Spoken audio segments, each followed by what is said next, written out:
Death has been a guarantee to humanity since the beginning of time. It maintains balance in our reality. However, what happens when death ceases to do its job? In the story of the Reaper's Successor by Jonathan Keats, adapted by Gracie French, a modest bricklayer must choose between saving the people of his city from their newfound immortality or sparing the life of his loved one. My name is Dov. You may be wondering why I'm telling you this.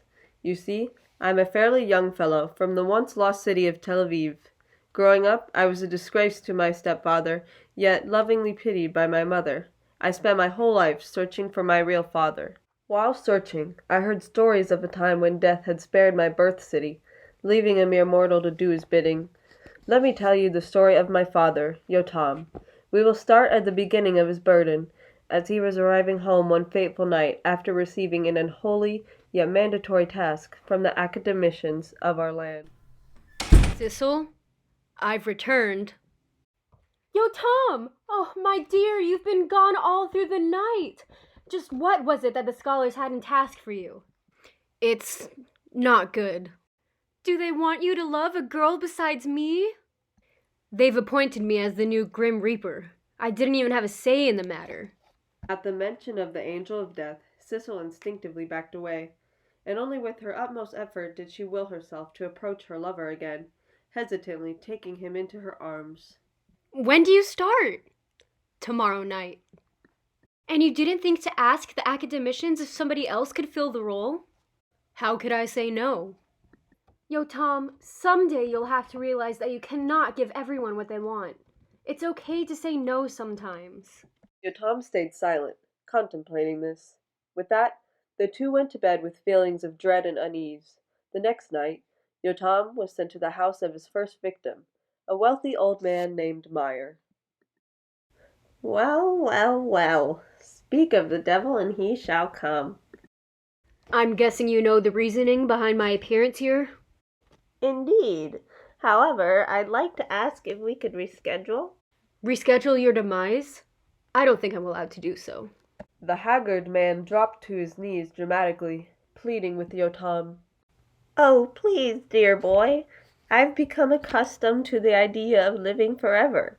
Just give me a little longer. Very well. I'll be back.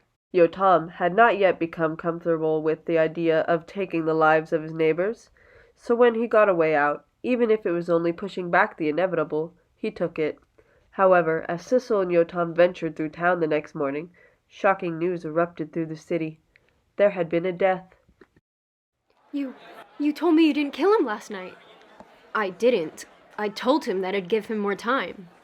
Ugh, this is madness. Everyone is staring at me.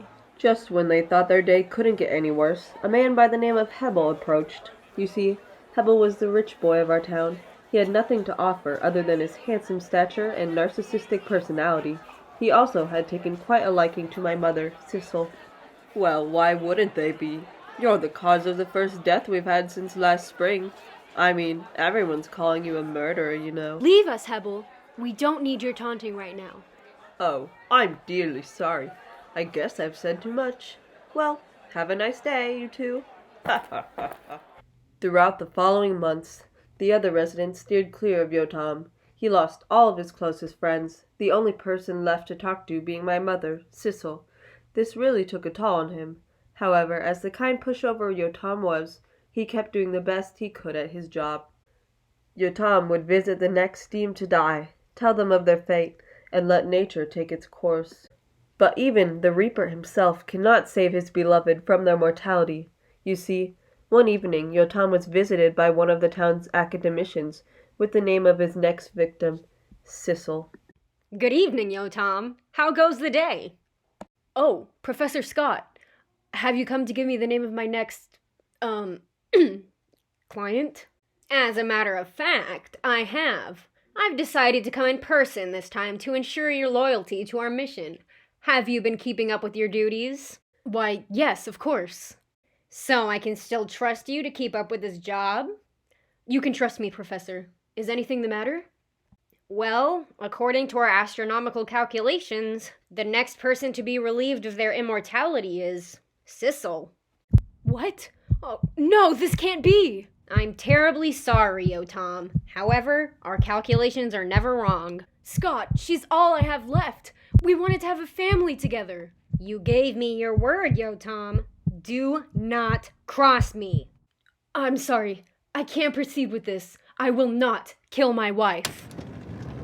Where are you going? Get back here! Yotam had been through enough. He knew that his fleeing would leave Sissel utterly alone, but at least she would be alive. What my father didn't know at the time of his sudden departure was that his wife was pregnant. Sissel ended up marrying that whore of a man Hebel, but at least she could raise her son in peace. My upbringing was theatrical, to say the least, and despite Hebel being a horrid stepfather, my mother's love made me the upstanding man I am today. I'm still searching for my real father. I wish to tell him that he made the right choice, and that I've idolized the idea of him for as long as I can remember. So please, think of my father's story, and remember that you have control over your life. Do not let others take advantage of your helpfulness.